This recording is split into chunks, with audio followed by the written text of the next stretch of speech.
Yeah, it's really interesting because it shows up so differently in each person. So you have to understand the range of things that it can do and then be able to see the pattern in an individual person.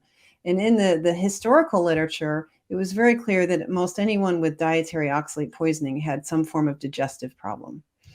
And when you've got a digestive problem, it can be motility, loss of control of, say, the sphincter muscles. So you might get acid reflux or difficulty swallowing because you've lost proper peristalsis in the swallowing mechanism. You can have a low or high stomach acid. You can have crampy stomach. You can have uh, problems with lower down in the digestive tract where each of the sphincters don't work too well. Some people get a constipation or they get um, diarrhea, even fecal incontinence. They might get bloating because the peristalsis is dysregulated, so things are moving in the wrong direction, which can create bloating. It can, because of the effects on nerves, it's a nerve toxin. Anything that's run by a nerve, that's all your muscles, can start acting up. You can get twitches and flutters, hiccups, and other spasms from the nerves being toxic. With the nerve toxicity, you have the central nervous system that can get toxic, which includes really difficult mood changes. The brain can become very negative, very even depressed, loss of like the zest for life, like you're passionate about anything, you don't care about things anymore. I call that flat affect, where you just don't care. You're like a teenager. It's like complaining, whining, no interest in anything. This is inflammation, and it can get pretty bad. People can have panic attacks, irritability, mood changes, even sort of a bipolar presentation. So it can also affect, as you said, brain fog, your ability to like really know what's going on and to think clearly, to pull up words, to remember words, to spell, your cognition. All these things can be affected in the nerves. And so nerves also, just your general energy level are affected by nerves. So it can be muscle spasms, neuropathies, pain syndromes, mood. So all of those things are just nerve toxicity. They look like a lot of different things, but it's nerves that are poisoned, and it affects the muscles in a similar way. So you can have lots of different pain syndromes because oxalate breaks the acidity of it, seems to break the collagen fibers and make connective tissues unstable. And that was really the root, I think, of my foot problems. I had broken bones in college, had to leave Cornell for 4 years for foot surgery, was on all these crutches and painkillers and stuff. And it took 8 years to get off of the orthotics and painkillers. And I never was quite right, couldn't go barefoot. And I believe that was because the connective tissue that's supposed to hold my feet together was too weak. And once I got off the oxalates, the pain went away. Now I can run barefoot and my feet aren't weak. But it stayed that way for my entire life, for 30 years. So connective tissues is so interesting because it continues to affect similar tissues, but I didn't necessarily notice that weakness elsewhere. But it's obviously been happening because my spine has been degenerating. So the acidity that oxalates are causing and the loss of calcium causes the bones to have to keep sacrificing its minerals.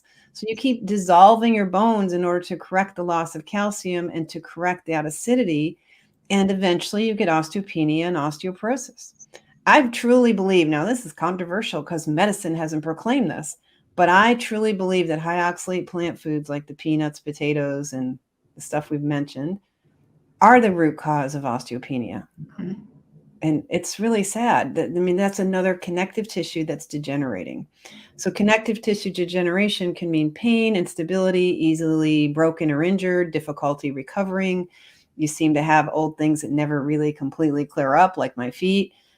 That's a sign. So you've got arthritis and all kinds of aches and pains and whining. Could be connective tissue problems, neurological problems, and then there's, of course, digestive problems. But then there's your whole hormonal system.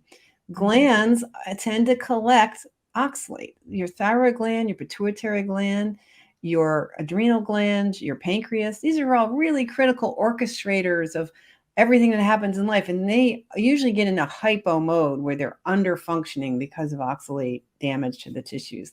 Sometimes you get hyper and some people go back and forth. So if you have thyroid function that's all over the charts, you can't stabilize it. It's either high or low. Oxalates might be part of that story.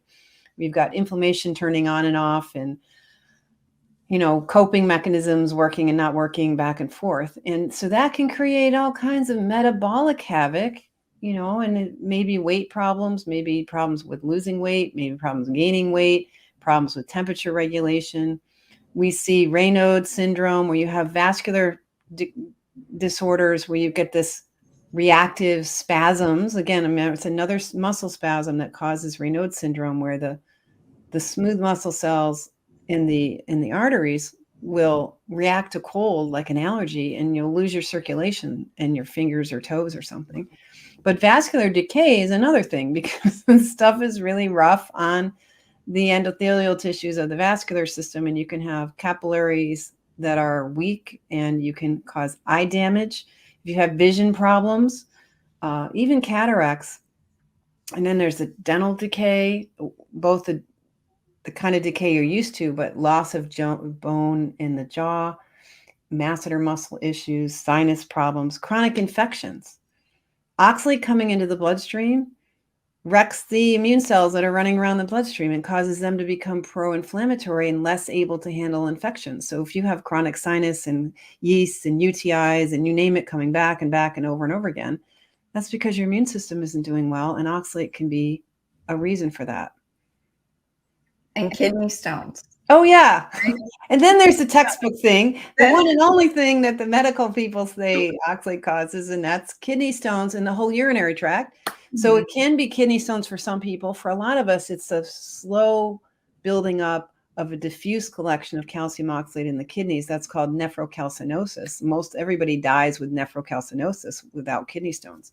A subset of the population, 12-15% of us, are prone to the kidney stones. The rest of us, like, I can pee out oxalates like crazy and never get the kidney stones, and have.